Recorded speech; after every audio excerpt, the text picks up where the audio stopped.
নমস্কার। দর্পণে বাংলার আরও একটি বিভাগ আনকাট রাতের গল্পে আমি অমিতাভ আবার আপনাদের সামনে অজানা এবং নতুন করে জানার নানা গল্প নিয়ে প্রত্যেক দিনের মতো আরও একবার চলে এলাম। আজকের গল্পটা শুরু করব। এই গল্পের সঙ্গে জড়িয়ে আছে একটি নয় অনেকগুলি বাজার, কিন্তু সেখানে কি কেনা বেচা হয়। কেনা বেচার কথা মাথায় আসলেই আপনাদের মনে হতে পারে বাড়ির জিনিসপত্র, পোশাক আশাক, অ্যান্টিক জিনিসপত্র, ঘর সাজানোর জিনিস, বিভিন্ন ধরনের সরঞ্জাম, আসবাব বা ফার্নিচার। অদ্ভুত একটা বাজারের সঙ্গে আপনাদের আজকে আলাপ করাবো, যে বাজারের সঙ্গে জড়িয়ে আছে ইতিহাস। চলুন সেই বাজারগুলোতেই আপনাদের নিয়ে যাব আজকে আনকাট রাতের গল্পে।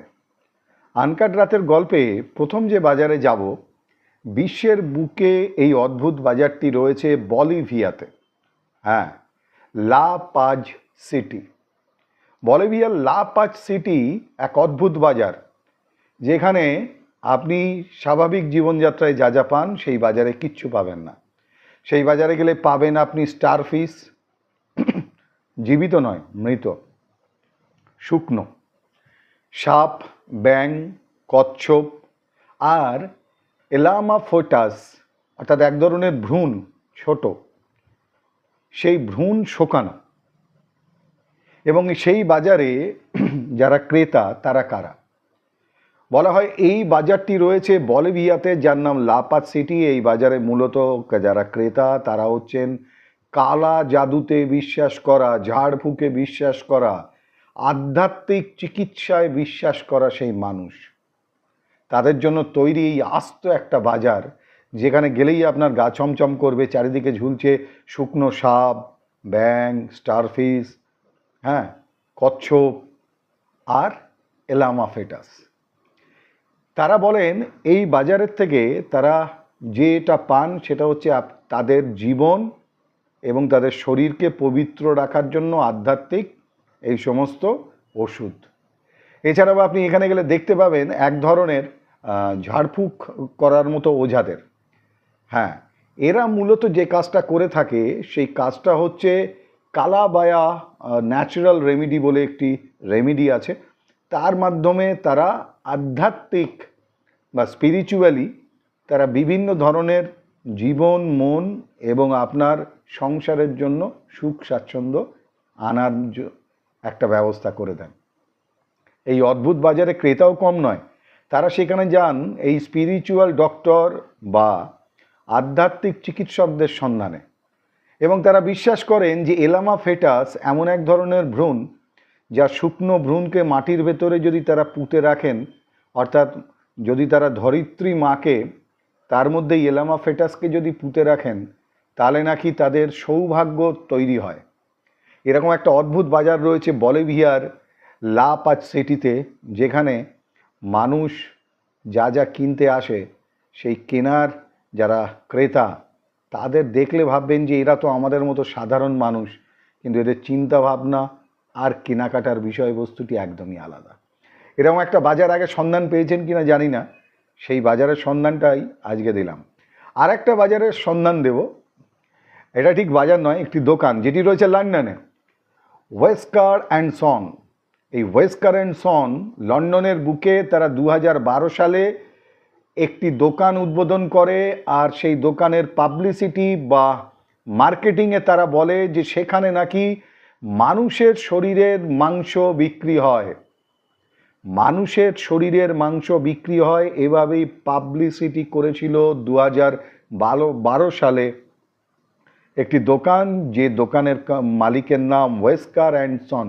এই কোম্পানি, তাদের সেই দোকানের নাম হচ্ছে পপ আপ হিউম্যান মিট। সেখানে গেলে আপনারা মানুষের হাত, পা, বিভিন্ন অঙ্গ প্রত্যঙ্গ পাবেন, এবং সেগুলো শুধু দেখতে নয়, আপনাদের খেতেও দেয়া হবে। এমনকি মানুষের হার্ট পর্যন্ত, হৃদয়, মানে একটা হৃদয় মানুষের আপনাকে দিয়ে দেওয়া হলো, সেটা রান্না করা আপনি খাচ্ছেন, কিংবা একটা হাত খাচ্ছেন, একটা পা খাচ্ছেন, কিংবা ব্রেন খাচ্ছেন। ভাবতে পারছেন কি ভয়ঙ্কর ব্যাপার?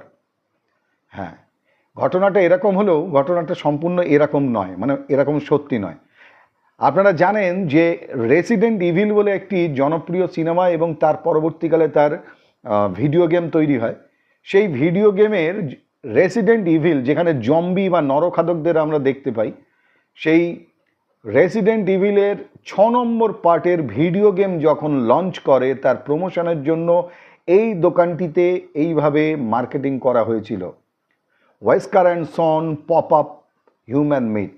অর্থাৎ মানুষের শরীরের আদলে যেগুলো আসলে এখানে বিক্রি হয় সেগুলো সবই অন্যান্য জন্তু বা পশুর সুস্বাদু মাংস, এবং তাকেই একটি আর্টিস্টিক ফুড ক্রিয়েশন এবং সেই সঙ্গে মাংসের মিশ্রণের মাধ্যমে তৈরি করে সেখানে রাখা হয়, শুধু দেখার জন্য নয় এবং সেটা খাওয়ার জন্য। অর্থাৎ আপনি যদি একটা মানুষের হাতের টুকরো নেন বা মানুষের আঙুল খান, তারা জানবেন সেটা গরু আর চিকেন এই 2 ধরনের মাংস দিয়ে তৈরি করে এই আর্টিস্টিক একটা ক্রিয়েশন করা হয়েছে। কিংবা মনে করুন আপনি মানুষের হার্ট, দেখতে একেবারে সত্যি মানুষের হার্টের মতো, সেই রান্না করা উপাদেয় বস্তুটি খাচ্ছেন, তখন জানবেন এটা আসলে পর্ক দিয়ে তৈরি। এরকম একটি দোকান যা চমকে ওঠার মতো কিন্তু মজাদার দোকান, যেটি রয়েছে লন্ডনের। দোকানটির নাম Wesker and son pop up human made.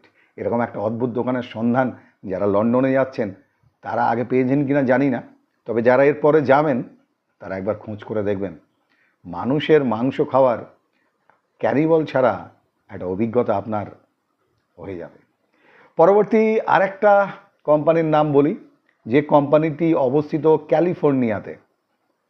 তাদের কাছে পানীয়তে ব্যবহার করার জন্য গোলাকার কিংবা চতুষ্কোণের বরফের টুকরো পাওয়া যায়, যে বরফ আপনি আমি বাড়িতে ফ্রিজের ভেতরে ডিপ ফ্রিজে জল দিয়ে তৈরি করে থাকি।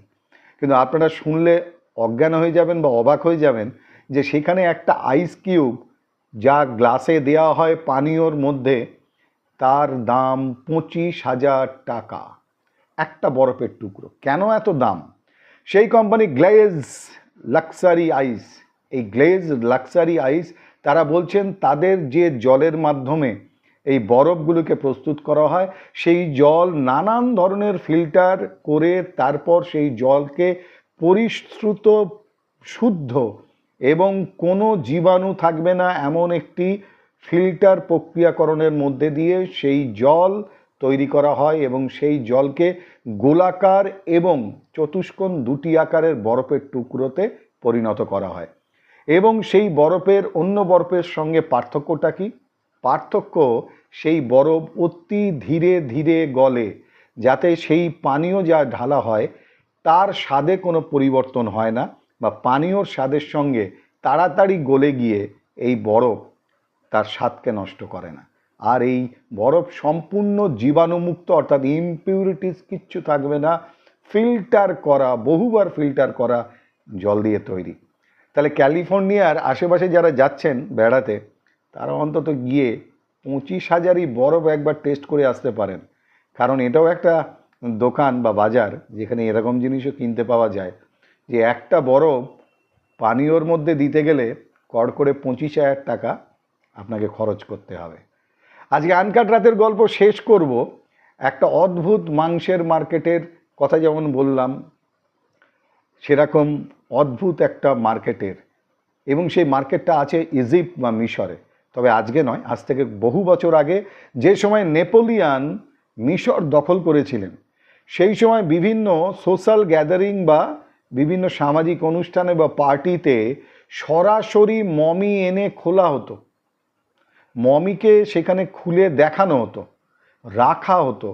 এবং এমনও শোনা যায় যে মমির থেকে যে পাউডার, মমির গায়ে যে পাউডার লাগানো থাকে, সেই মমির পাউডার এবং মমিকে পাউডারের রূপ দিয়ে তা ওষুধ হিসাবে ব্যবহার করা হতো।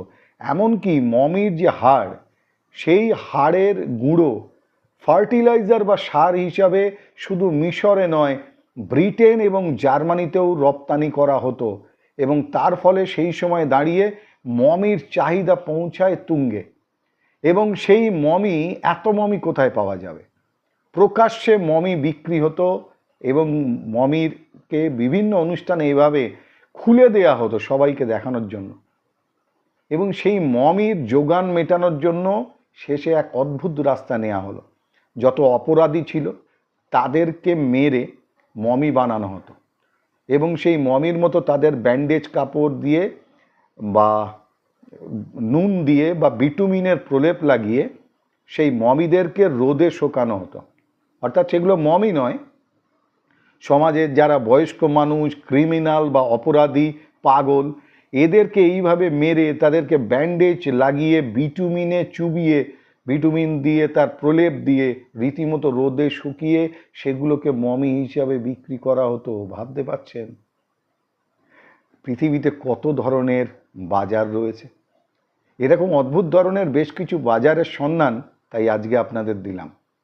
যারা এই বাজারগুলো সম্পর্কে জানেন না, জেনে নিন, ক্ষতি নেই। কিন্তু এই বাজারগুলো কোনোটাই ভারতবর্ষে নয়। এই বাজারগুলোর সঙ্গে সংযোগ তৈরি করতে গেলে আপনাকে মোটা গাঁটের টাকা খরচ করে এই সমস্ত জায়গায় যেতে হবে। এরকমই নানান ধরনের অজানা এবং হয়তো নতুন করে জানার ঘটনা নিয়ে আরও একবার ফিরে আসবো পরের এপিসোড বা পর্বে আনকাট রাতের গল্পে। ততক্ষণের মতো বিদায় নিচ্ছি। শুভরাত্রি। সবাই ভালো থাকুন, সুস্থ থাকুন, সচেতন থাকুন এবং অবশ্যই বাংলার সঙ্গে থাকুন, বাংলার সংস্কৃতির সঙ্গে থাকুন। শুভরাত্রি।